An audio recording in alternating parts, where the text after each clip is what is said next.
I have to watch that. Love Island is like they all live in this neon Barbie house. It's very escapist. Mm-hmm. Yeah. Their lives are not bad in any way. They're all like 21, 22. They have millions of followers on TikTok now. They're going to be just fine. Mm-hmm. Let's move on to Trump rigging our elections. On Thursday night, Trump fired the two remaining Democratic commissioners on the U.S. Elections Assistance Commission, while Republican Christy McCormick resigned. Some reports say she was asked to, with the fourth seat already vacant since Republican Don Palmer left in April. The agency now has 0 commissioners and cannot act. The EAC it was created after the 2000 election. It distributes federal election funds, tests and certifies voting systems, and maintains the national voter registration form. The White House said the president can remove people not totally aligned with the important task of securing America's elections, citing last month's Supreme Court decision allowing removal of independent agency officials. Notably, the commission had refused to change the national voter registration form to require proof of citizenship, as Trump demanded in a 2025 executive order that a judge blocked.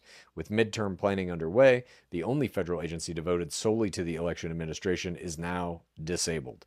Democrats, Senator Alex Padilla and Representative Joseph Morell, called it an attempt to take over elections with partisan loyalists and election deniers, and voter advocacy groups called it reckless and irresponsible. Republicans have been largely quiet. The pushback so far has come almost entirely from Democrats, while the White House defends it as election security.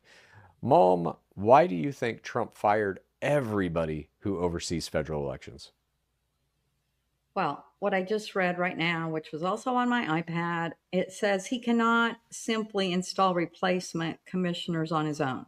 Right. Commissioners must be nominated by the president, but then confirmed by the Senate, and no more than 2 can come from the same party. And now there are none. There's 0. He doesn't have to Right. nominate anybody. No, he will, and then the Senate's going to approve it again, right? He doesn't have to. There's no one to do that job now. He We're just doesn't have out to here. nominate anyone.